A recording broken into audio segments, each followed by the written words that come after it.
soy Denise Arregui, esto es Presencia Cultural. Hoy desde el Bosque El Olivar los invitamos a recorrer un programa lleno de historias, de color, de movimiento. Vamos a empezar con Soledad Mujica, autora del libro Baila Danzas del Perú, una obra que celebra la diversidad cultural de nuestro país a través de sus danzas, de su música y sus personajes representados por las bellísimas ilustraciones de Víctor Inami. También vamos a visitar dos exposiciones que desde lenguajes muy distintos nos hablan de la fuerza del arte. Por un lado, de la vida al pincel, historias que inspiran en San Juan del Lurigancho.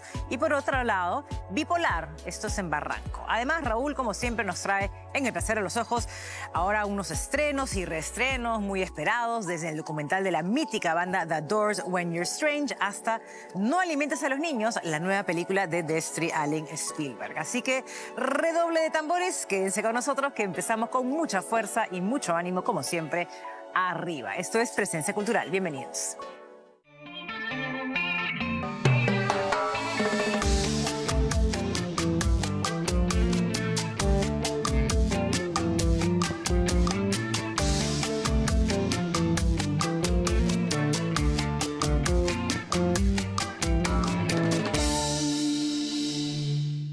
¿Cómo se baila el huayno, la carachupa o el auquish capitán? ¿Por qué una danza habla de historia y otra danza habla de la madre tierra? Bueno, hoy les vamos a presentar esta joyita de libro publicado por la editorial Mónimo. Se llama Baila Danzas del Perú y está aquí para contestarnos un montón de preguntas. Un recorrido bonito, bien documentado y entrañable y escrito por Soledad Mujica, ilustrado por Víctor Inami. Es un viaje por 25 danzas de nuestra costa, sierra y selva. Y hoy hemos conversado con Soledad, toda una autoridad con más de 40 años de trayectoria dedicados al patrimonio inmaterial y gran conocedora de las danzas peruanas. Bueno, ella nos va a contar acerca de los retos que implicaron este libro infantil que, como la misma editorial dice, está dirigido a personas de 0 a 99 años. Investigación, conexión, pero especialmente mucho baile, humor y alegría en estas páginas y también en la siguiente conversación.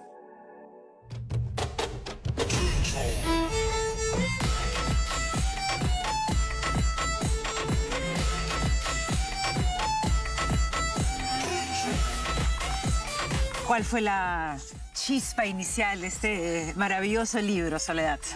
Mira, la idea nació del equipo de Mónimo, de Julia Viñas, que tiene un interés particular por buscar temas que sean importantes y sensibles para los niños. Ellos me buscaron, conversamos y yo tenía toda una larga trayectoria de trabajo con patrimonio inmaterial y especialmente con danzas.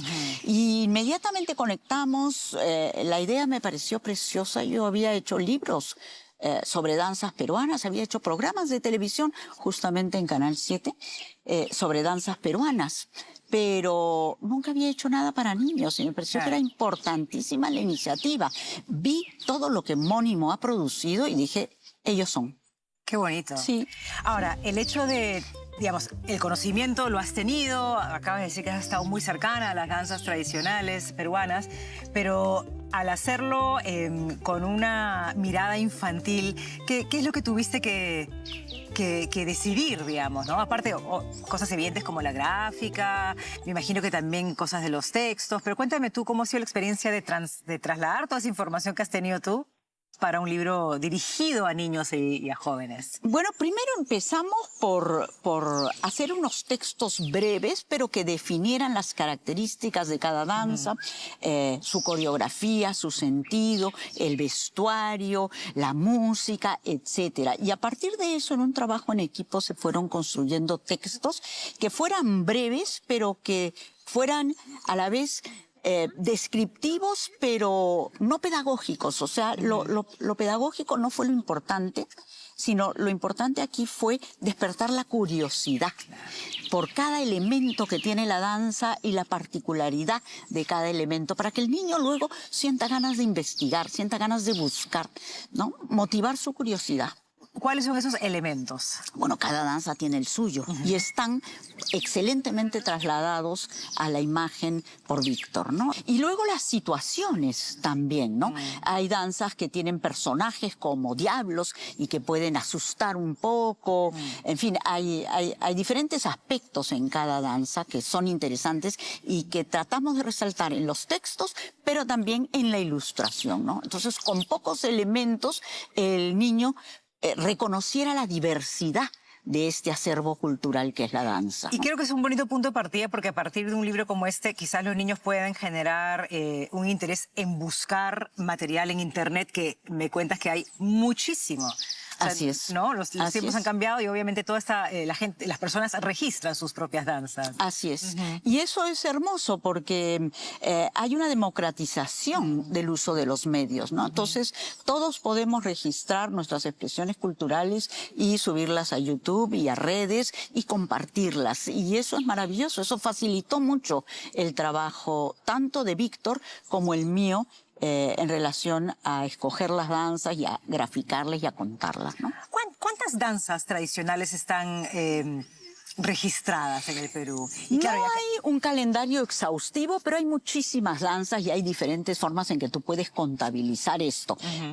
Por ejemplo, si hablamos de danzas de carnaval, prácticamente todos los pueblos del Perú, en los Andes particularmente, hay carnavales y cada carnaval es distinto. Entonces, ¿cuentas el carnaval como una danza o lo cuentas como cuántos pueblos y distritos tienen un carnaval? Entonces, el universo es muy, muy, muy extenso, ¿no? Tuvimos varios criterios para elegir, fue complejo. Elegir las 25 danzas que están en el libro fue complejo. Me puedo imaginar. Bueno, por un lado, buscamos que estuvieran representadas la costa, la sierra y la selva, pero también los distintos grupos humanos del Perú, ¿no es cierto? Que hubieran danzas que remitieran a lo aymara, a lo quechua, a lo afroperuano, luego al calendario, recorrer el año con las danzas que tú puedes ir viendo a lo largo de las festividades.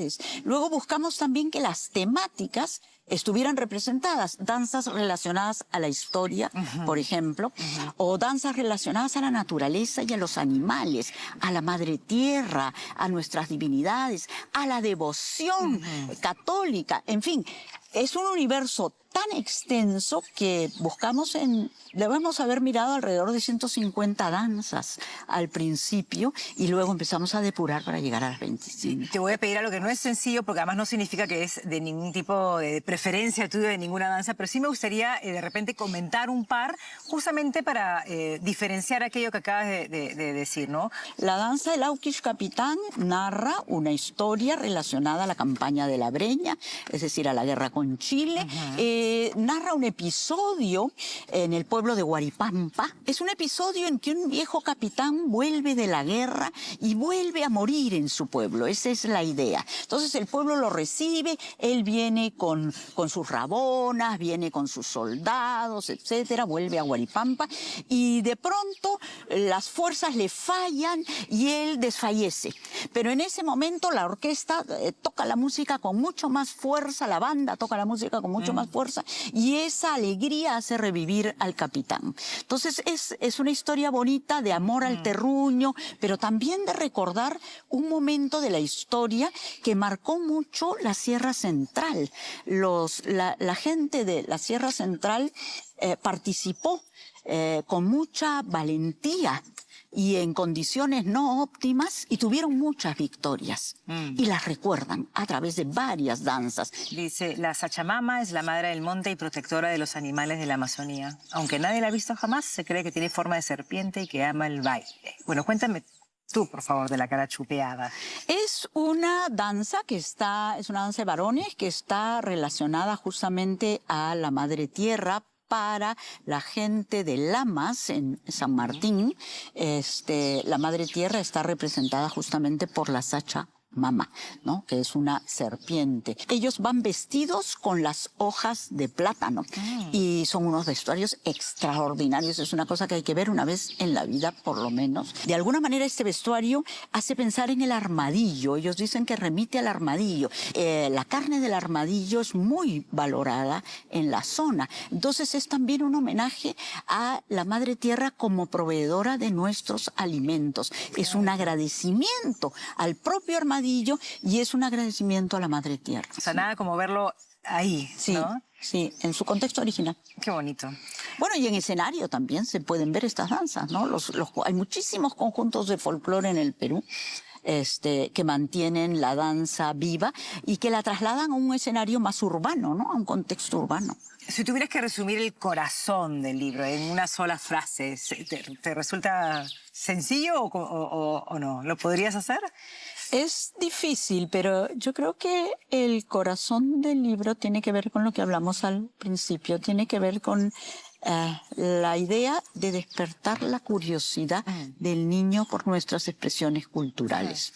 Y la danza es una forma tan visual, tan rica, tan musical, tan asociada además a la infancia. Los niños bailan desde pequeñitos, ¿no? Se mueven, tienen ritmo, son muy libres con sus cuerpos. Entonces, la danza es una forma de llegar al Perú muy bonita, ¿no? ¿Cómo se construye pues, el diálogo que hay entre los textos y la imagen, ¿no? Haciendo hincapié, obviamente, sobre el trabajo maravilloso que ha hecho Víctor, ¿no? Víctor Inat. Fue un trabajo muy mediado por Julia, que siempre tuvo mucha claridad en relación a qué se quería lograr con el libro, ¿no? Entonces, Julia supo dirigir toda la parte de investigación y toda la parte de creación de los textos y a la vez conjugar esto con, primero, la búsqueda de la persona adecuada para hacer la ilustración, hasta que llegó a Víctor y dijo, Víctor es. Y luego, acompañar el trabajo de Víctor, que fue un trabajo muy, muy profundo. Él partió por definir, por ejemplo, las coreografías y el movimiento de las coreografías en papel. En papel, claro. Cuando tú miras cómo él planteó esta danza, cómo se va a mover dentro de la página, ya ahí te das cuenta de la profundidad de su trabajo. Exacto. Él no fue de frente a dibujar personajes, no, él primero quiso entender la danza en su desplazamiento, en su sentido colectivo. Y a partir de ese sentido colectivo empezó a individualizar a cada uno de los personajes. Hay cerca de 1000 personajes distintos uno del otro en las 25 danzas. Es un trabajo extraordinario. Sí, y además, claro, la forma como está compuesto en esta doble página también, ¿no? Hay una cosa de composición hermosa. Pero, ¿qué es lo que para ti era importante destacar en el texto? Era importante que en cada texto, primero hubiera una síntesis de la danza que puntualizara algunos elementos que la distinguen. Para mí era importante que los propios portadores la vean y la reconozcan inmediatamente como su danza y se rían y se vean divertidos y se vean desde una óptica justamente no la del investigador en profundidad, etcétera, sin desmerecer el enorme trabajo de nuestros investigadores, sino que la vean desde el lado lúdico y divertido que también tienen las danzas, ¿no? Juguetón.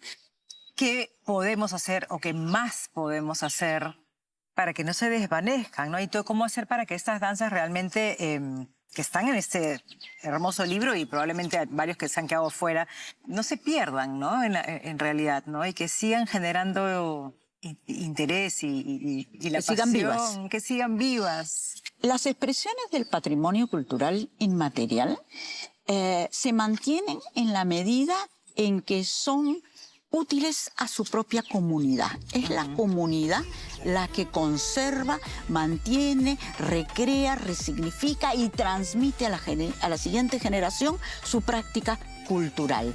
Y cuando entendemos eso, dejamos de tener la angustia de que se pierdan las expresiones. Se van a perder expresiones, sí, cuando ya no representan a una comunidad. Pero la magia del patrimonio inmaterial es que la gente lo cambia. No hay que tenerle miedo al cambio. Se resignifica, cambiamos cosas del vestuario, cambiamos cosas de los pasos, cambiamos música, incorporamos nuevos instrumentos, pero todo eso hace que siga siendo tu representación hoy, porque tú y cualquiera de los peruanos no baila igual que lo que bailaron sus abuelos, ni come igual que lo que comieron sus abuelos. Entonces, esa capacidad de adaptación y de adaptar nuestras expresiones a lo que hoy somos es lo que hace que sigan vivas. Y la danza, en general, es un elemento que los peruanos valoramos mucho, junto con la cocina, por ejemplo. Mira, imagínate, tú dirías que la cocina está en peligro de extinción, la cocina peruana está... Lo dudo. Está, así es, fuerte, ¿no es cierto? Constante, así es, fuerte. La danza es lo mismo. Los niños bailan en la escuela. Todo el tiempo de arte dentro de la currícula escolar, mucho del tiempo de arte está dedicado a la danza. Y los colegios están orgullosos de sus niños bailando las danzas tradicionales peruanas. Hay muchísimos conjuntos de folclore en todo el Perú manteniendo estas danzas, llevándolas al escenario, etcétera, dándoles una vida distinta. Y los propios portadores de estas danzas, cada comunidad con su propia danza y su identidad, están haciendo lo propio. Por ejemplo, si tú miras las declaratorias de Patrimonio Cultural de la Nación, que en este momento, en el caso del patrimonio inmaterial, son poco menos de 500, son alrededor de 450, 460, el 70% está entre fiestas y danzas. Lo que más nos gusta declarar son nuestras partes festivas. Y la declaratoria es un esfuerzo de la comunidad porque su expresión cultural se reconozca. No es un esfuerzo del Estado, es la propia comunidad que dice, esto es lo mío y yo quiero que esto me represente, ¿no? Ahí tenemos la fuerza de las comunidades manteniendo su identidad, a pesar de la enorme globalización, a pesar de todo lo que podemos ver cuando viajamos o cuando accedemos al Internet, lo nuestro sigue siendo algo que nos representa y que mantenemos vivo. Te diré que la primera declaratoria de Patrimonio Cultural de la Nación en la década del 80 fue la marinera. Tenemos un país con una diversidad cultural, con una diversidad paisajística, con una diversidad de pueblos y de lenguas que realmente tenemos que descubrir y ver como un capital para nuestro desarrollo, ¿no? Para la inclusión social y para un mejor diálogo intercultural. Yo creo que viajar por el Perú es algo que todos tenemos que hacer lo más posible. Sin duda. Y vamos a descubrir el país maravilloso en que vivimos. Muchas gracias, Soledad.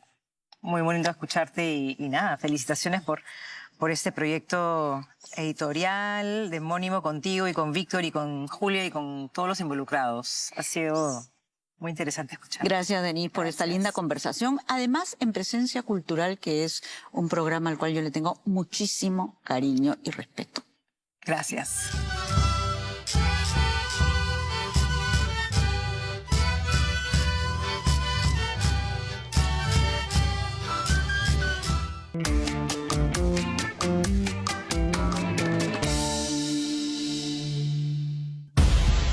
Parents, teachers, families were wiped out. Only adults were infected, and most were killed. They blame kids for the outbreak. Escaping's the goal. Find a hospital now! No, we can't. They're gonna arrest us. It's a big house. They could have supplies. What do you want? I'm not supposed to take in children. Please, you have to help us. Come on. I'll make some cookies. Isn't this fun?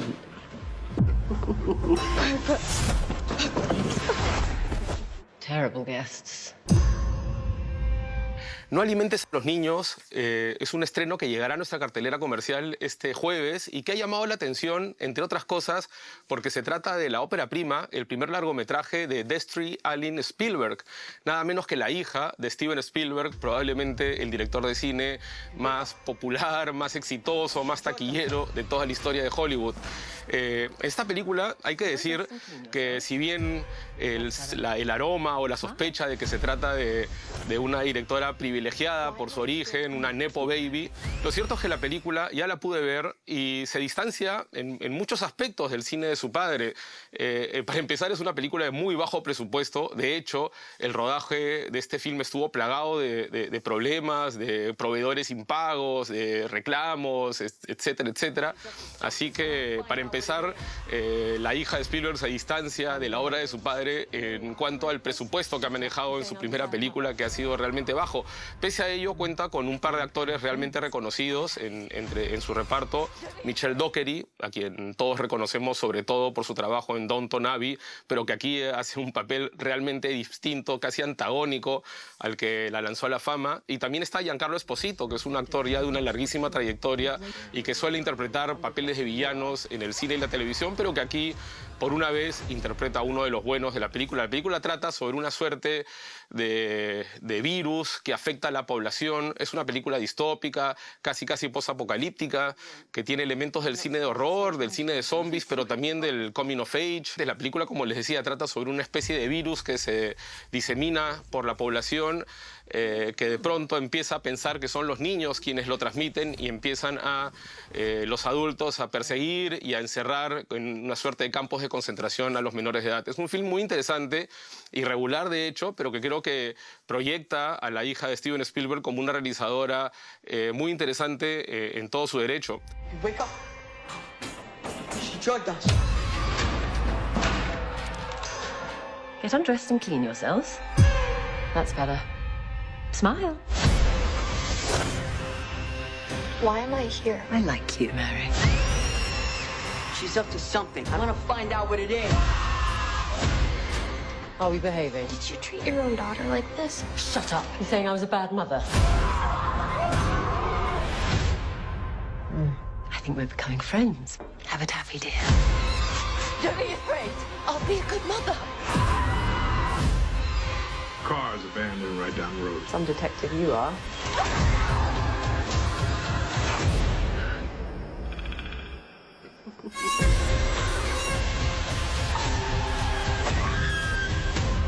I'm just scared. You have no idea. Y este estreno también nos hace reflexionar y pensar sobre otros casos de directores, de realizadores que han seguido los pasos de sus padres famosos. Un caso evidentemente emblemático reciente es el de los hijos de David Cronenberg, el gran realizador canadiense de películas como La Mosca, como Dead Ringers, como la más reciente de Shrouds, que ojalá llegue en algún momento a nuestra cartelera comercial. Es una película que se ha podido ver en el circuito paralelo de festivales y de muestras. Y que sus dos hijos, Brandon, el mayor de 45 años, ha venido desarrollando ya una trayectoria como cineasta muy interesante, que si bien replica algunos de los elementos del estilo y de los tópicos que suele tratar David Cronenberg en sus películas, ha empezado a desarrollar un cine muy personal. Recomiendo especialmente sus dos últimas películas, Infinity Pool, protagonizada por Mia Goth, y sobre todo Possessor, protagonizado por Andrea Riseborough, que la pueden encontrar de hecho en la plataforma HBO y que es un film de horror psicológico realmente notable, de los mejores de los últimos años y que, bueno, afortunadamente, como les digo, está disponible en el streaming. 6, 7.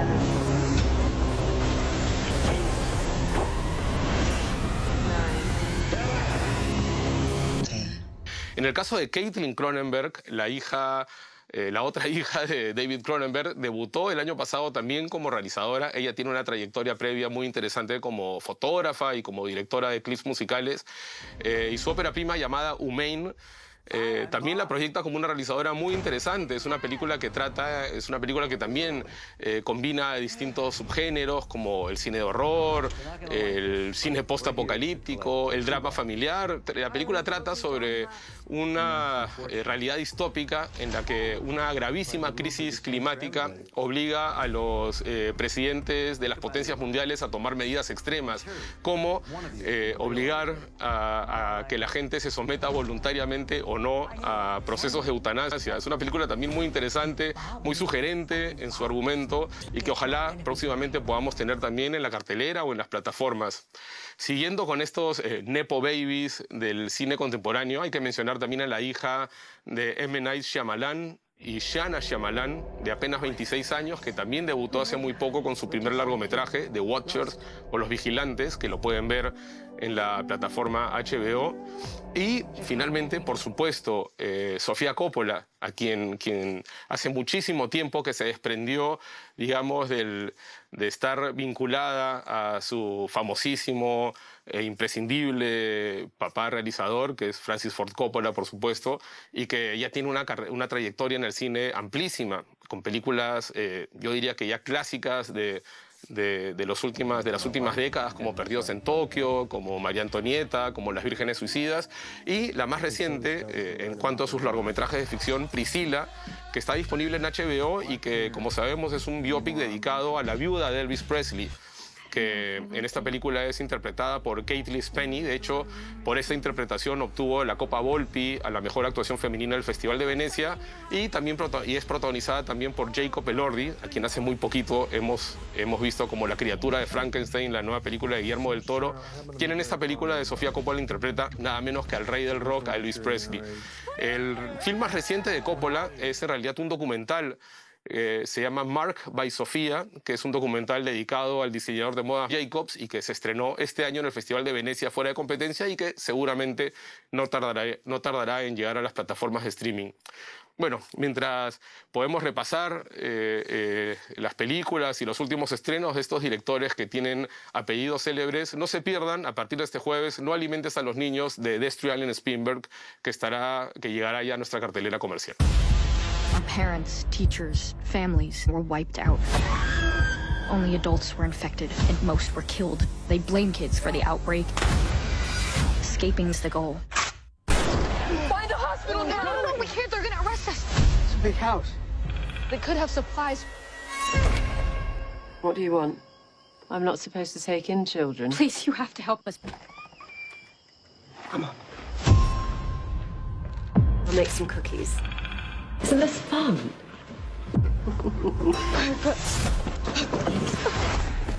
Terrible guests.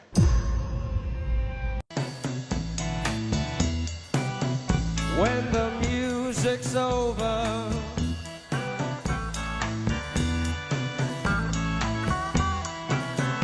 when the music's over, yeah.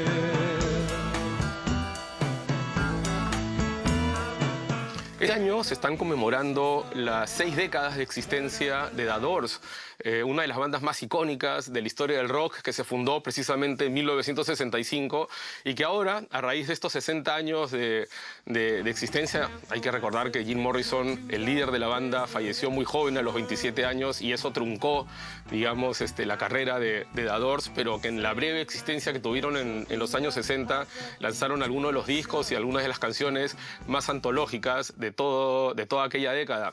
A raíz de este hecho, se ha decidido reestrenar a nivel mundial. El Perú también estará entre los países en los que se podrá ver nuevamente el documental When You're Strange, de Tom DiCillo, un documental que se estrenó originalmente en el año 2009 y que es probablemente el documento audiovisual más completo o más apasionante que se ha dirigido, que se ha estrenado, dedicado a la banda de Jim Morrison, Ray Manzarek, Robbie Krieger y John Densmore. Este documental es narrado por Johnny Depp, nada menos, y si bien tiene algunos elementos más o menos cuestionables, algunas decisiones del director, como incluir entre el material de archivo, de conciertos, de grabaciones, entrevistas con los miembros originales de la banda, incluir escenas con una especie de doble de Jim Morrison que se pasea en su auto por una carretera.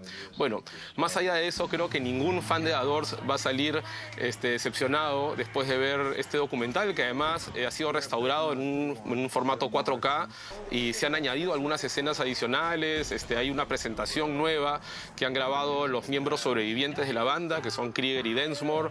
En fin, es creo que una gran ocasión para reencontrarse con una banda icónica del rock, que además ha tenido algunos momentos en el cine muy recordados, muy emblemáticos. Para empezar, la utilización por Francis Ford Coppola de la canción The End en la secuencia inicial de Apocalipsis Ahora es quizás el uso más icónico que se ha hecho de un tema de The Doors en el cine, en la historia del cine. Very obviously he has gone insane. This is the end. my only friend, the end. Are you an assassin? I'm a soldier.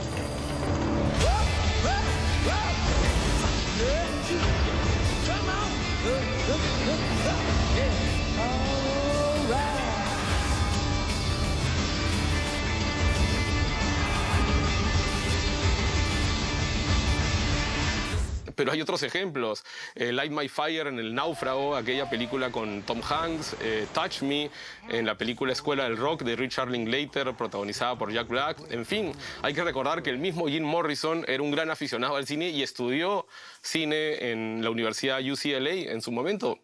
No fue un alumno destacado, digamos, pero eso habla de su vínculo muy estrecho con el formato audiovisual.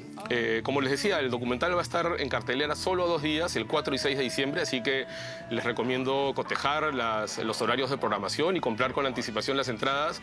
Y es un gran pretexto para revisar un poco la historia de la banda y repasar algunos otros momentos en que han confluido la música de The Doors con el cine. Por supuesto, en primer lugar, se tiene que mencionar la película de Oliver Stone del año 1991, The Doors, un biopic que está centrado básicamente en la personalidad siempre fascinante pero complicada del líder de la banda, Jim Morrison, que en el film es interpretado por Val Kilmer, quien lamentablemente nos dejó no hace mucho, pero que en esa película quizás tiene su papel más recordado y el papel más notable de su trayectoria en el cine.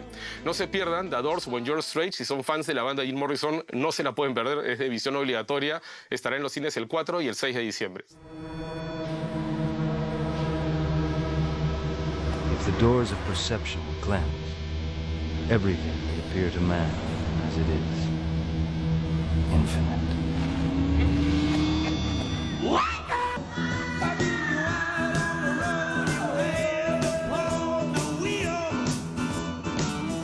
These days, you have to be a politician or an assassin or something to really be a superstar. You're all a bunch of slaves! How long are you gonna let them push you around? We have taken out 2 warrants for Jim Morrison. One of them is for indecent exposure. I want to have my kiss before the whole shithouse goes up in flames. I'd like them to give the music a chance. Day and sound fire is intense. Music is your only friend. Till the end, until the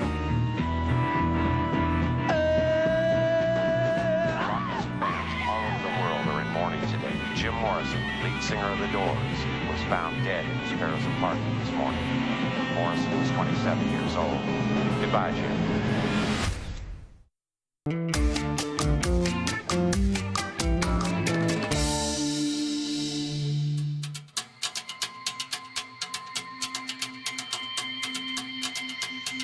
Hoy nos encontramos en el Bosque El Olivar en San Isidro. Es un lugar realmente maravilloso, es un parque histórico que conserva más de 4 siglos de memoria. Porque los primeros olivos que habitan aquí, cerca de 2.000 distribuidos en 10 hectáreas, fueron traídos desde Sevilla, en España, en el siglo XVI. Dicen incluso que uno de ellos fue sembrado por San Martín de Porres. Bueno, declarado Monumento Nacional en el año 1959, en este bosque, en el olivar, habitan hasta 22 especies de aves. De hecho, hoy día hemos visto varias especies muy lindas, especies nativas, por supuesto, y un total de 35 que pueden verse de forma estacional. Bueno, aparte del olivo, en el bosque también hay 43 variedades de árboles. Es decir, realmente un pulmón verde revitalizante, además, claro, de un punto de encuentro que ofrece actividades artísticas, educativas, comunitarias en sus lindas salas de exposición, teatro y también en su biblioteca. Es todo un referente cultural en todo el sentido de la palabra que desde ya y desde aquí los invitamos a visitar.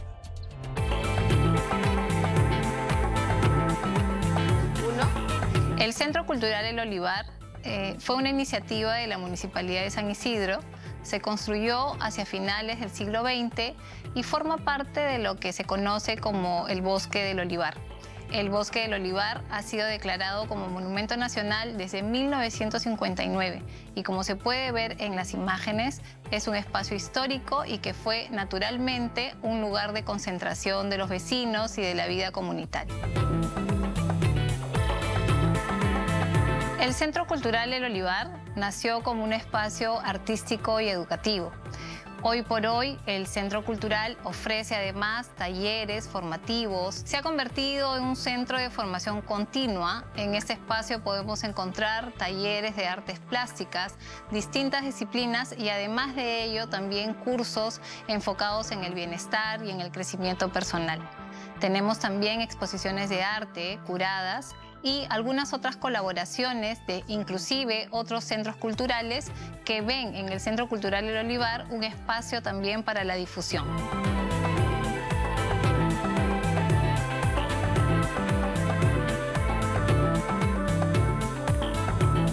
De la vida al pincel, historias que inspiran es el nombre de una exposición profundamente humana y luminosa que reúne obras de arte creadas por jóvenes artistas con discapacidad. La artista, educadora y gestora Yvonne Moliapasa es la curadora de esta muestra compuesta por 70 obras en distintos formatos: pintura, cerámica, bordado, tablas de sarwa, fotografía, entre otros soportes. Bueno, este proyecto ha sido posible gracias al trabajo realizado en Capaciarte, que ella misma dirige, con iniciativas tanto en Lima como en Huaral y que busca visibilizar la potencia creativa de estos chicos y chicas a través de sus experiencias con el color, con la textura y la emoción, por supuesto. Conversamos con Yvonne sobre esta exposición que pueden visitar en la Galería del Británico en San Juan del Lurigancho. No dejen de darse una vuelta por ahí.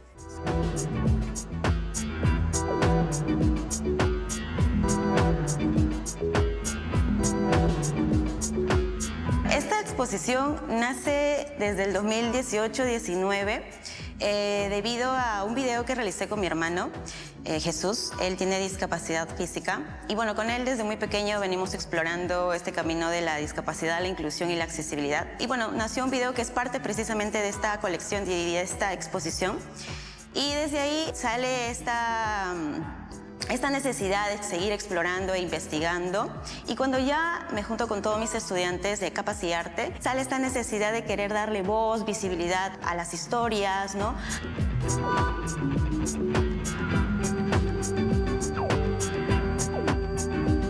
Esta exposición tiene más de 70 obras, entre pinturas, cerámicas, modelados, grabados, retablos, tablas de sarwa, hay videoartes. Todas las técnicas que podemos apreciar aquí han sido elegidas por cada uno de los artistas, que son más de 30. Ellos han encontrado la forma de cómo comunicarse, cómo expresar, y los colores que vamos a apreciar aquí son súper vibrantes, como vamos a apreciar a lo largo de toda la exposición y el recorrido.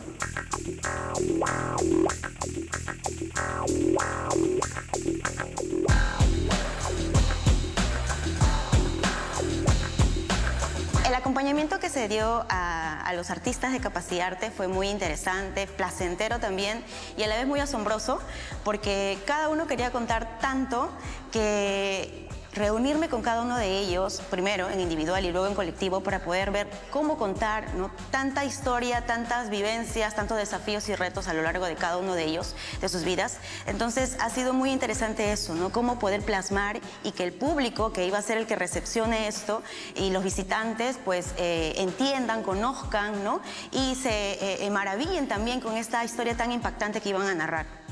También el hecho de poder elegir qué técnica podían elegir, ¿no?, al momento de contar, ya sea a través de la pintura, del modelado, del grabado, del bordado, que vamos a encontrar aquí a lo largo de toda esta colección y esta exposición.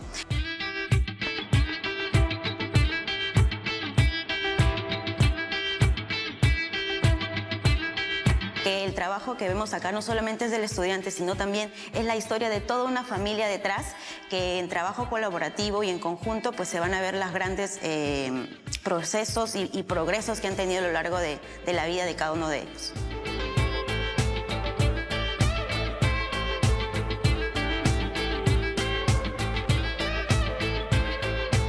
El arte definitivamente definitivamente es una herramienta muy potente, porque no solamente permite comunicar algo, ¿no? En el caso de los jóvenes con diversas condiciones de discapacidad que están exponiendo aquí, que son más de 30, no todos son personas verbales, ¿no? Es decir, no se comunican de manera oral. Hay otras formas en que ellos suelen comunicarse entre ellos, conmigo, con la familia. Entonces, encontrar precisamente esa forma distinta de comunicarse ha sido muy rico, ¿no?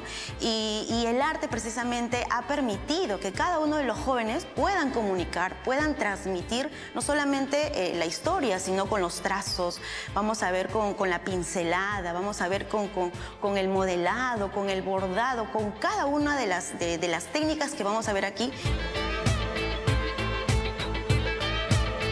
Ver el proceso y ver cómo se comunican a lo largo de estos años, no solamente con esta exposición, sino a lo largo de estos años, es muy maravilloso y de manera muy personal es constante aprendizaje y enriquecimiento, ¿no? En el sentido que como profesional a veces queremos estar siempre preparados, capacitados, pero cuando estoy con ellos me doy cuenta que me falta muchísimo por seguir aprendiendo. Entonces, para mí, mis grandes maestros son mis estudiantes y mis artistas que están exponiendo aquí.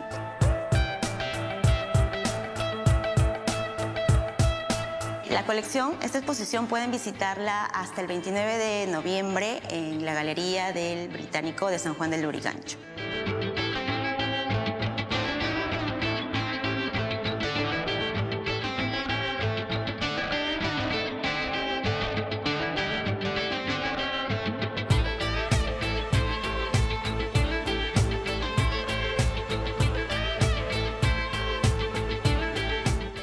La editorial Planeta nos ha enviado Te encontraré en palabras de Luz María Buse. Ella es una reconocida diseñadora de interiores que se estrena en la literatura con este libro que explora la memoria, la gratitud, los afectos, las raíces y la belleza de lo cotidiano. Tiene una prosa muy íntima, a ratos poética y llena de referencias literarias que dan cuenta de alguna manera de una búsqueda permanente de sentido. Bueno, Luz María traslada su sensibilidad estética al lenguaje escrito y convierte la escritura en un refugio que ahora, muchas gracias Luz María, comparte con sus lectores. Y como bien dice Jeremías Gamboa sobre este libro, sí, como dice la poeta Anne Carson, la prosa es una casa y la poesía es un hombre en llamas corriendo a través de ella. Luz María Buse ha encontrado en este libro un delicado y hermoso equilibrio entre ambas. Ya lo saben, Te encontraré en palabras de Luz María Buse.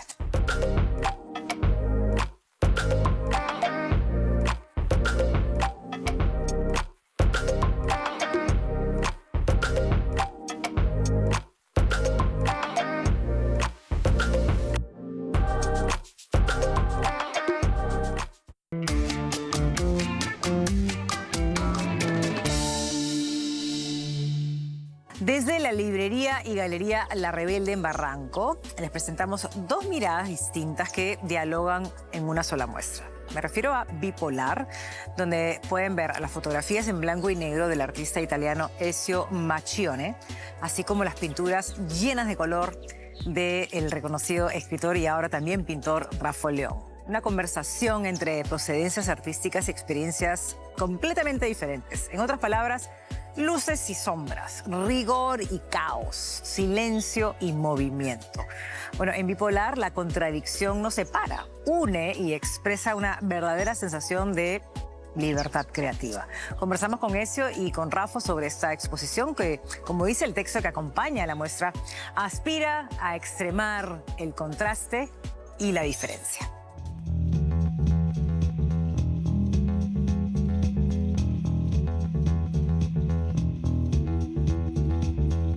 Hace unos años yo participé en una muestra bipersonal en Fugaz, en el Callao, con Pancho Guerra García. Y un día se presentó un señor llamado Ezio Macchione, a quien yo conocía por sus magníficas fotos que publicaba en Facebook. Ahí nos presentamos, nos conocimos y empezamos a desarrollar una amistad interesante. Y un día él me propuso, me dijo, mira, el punto de partida de esto es bien simple. El origen de la fotografía es blanco y negro. Bueno, ya desde el título la idea es poner de frente, hacer que se encuentran dos disciplinas figurativas diferentes. Dal punto de vista fotográfico, la idea nace justamente por haber imaginado una exposición donde al expresionismo de Rafael León se tenía que enfrentar una forma más académica, tradicional de la fotografía. Y la fotografía es, desde su origen, blanco y negro.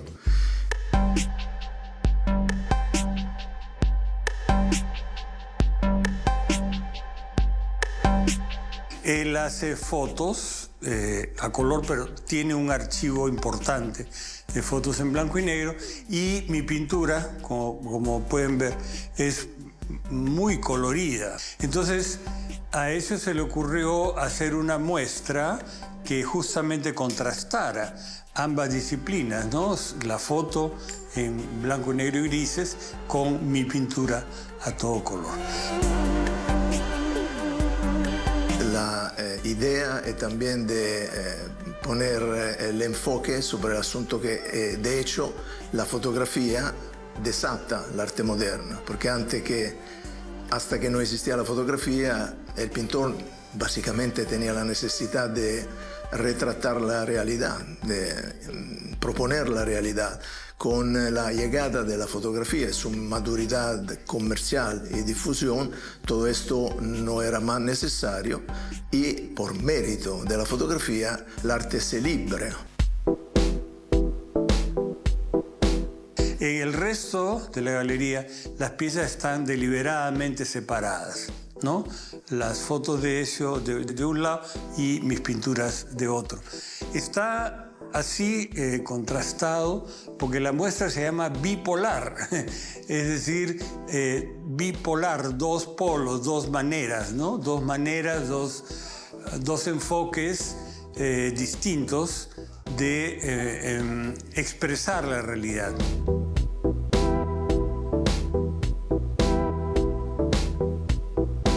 La idea de origen es de enfrentar a este expresionismo tan cromático, tan fuerte de Rafael León, una fotografía de la origen en blanco y negro. Decimos que también el formato, si ustedes se darán cuenta visitando la exposición, son todas fotos de formato vertical. Tiene un sentido porque hasta el formato vertical es relacionado con la origen de la fotografía.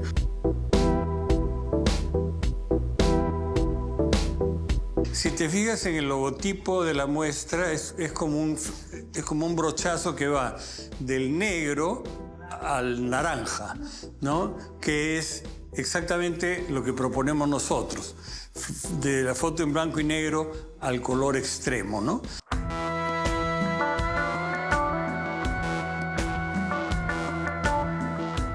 Bipolar porque, como dice el crítico de arte Luis Lama en su texto, todos tenemos algo de bipolaridad adentro y entonces la muestra conecta con eso.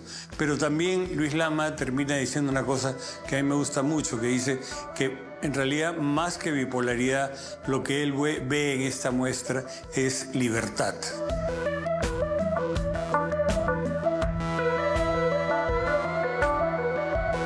Que el significado más profundo es relacionar estos dos mundos que tienen como fin último la representación de imagen, que son sí tan diferentes, pero que coinciden en muchísimos asuntos. La exposición bipolar estará en la librería La Rebelde hasta el 30 de noviembre.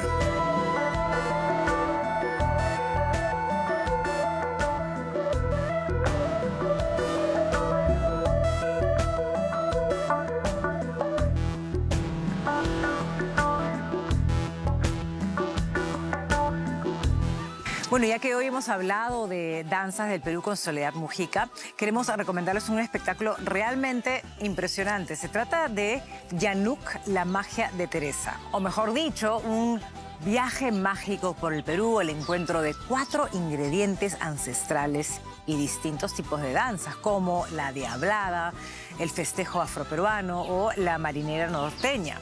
Bueno, este espectáculo fue creado por Vania Macías y Lucho Quequesana. Forma parte de una propuesta bastante innovadora que une lo mejor de nuestra gastronomía y nuestras danzas tradicionales. Se llama Danza, con S. D-A-N-S-A. Bueno, Danzas y Sabores del Perú, que ofrece un menú de degustación, además de un show realmente bonito, sensible y conectado, como para ir calentando motores en este año que increíblemente ya casi se nos va. Hemos llegado al final del programa. Agradecemos a todos los artistas, creadores que hoy han compartido con nosotros su trabajo y especialmente a todos por acompañarnos cada semana en este espacio en el que celebramos el arte, la palabra, la imaginación.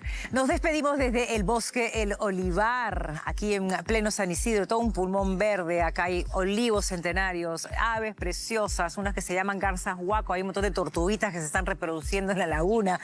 Y por supuesto su centro cultural que nos ofrece varias exposiciones de arte contemporáneo. Bueno, y por supuesto, pues un lugar que sigue recordándonos que la cultura también se puede cultivar. Queremos agradecer a la Municipalidad de San Isidro, por supuesto, por permitirnos grabar en este hermoso espacio. Nos vemos la próxima semana, como siempre, con más historias que son inspiradoras y también nos permiten mirar el mundo de otra manera. Hasta la próxima.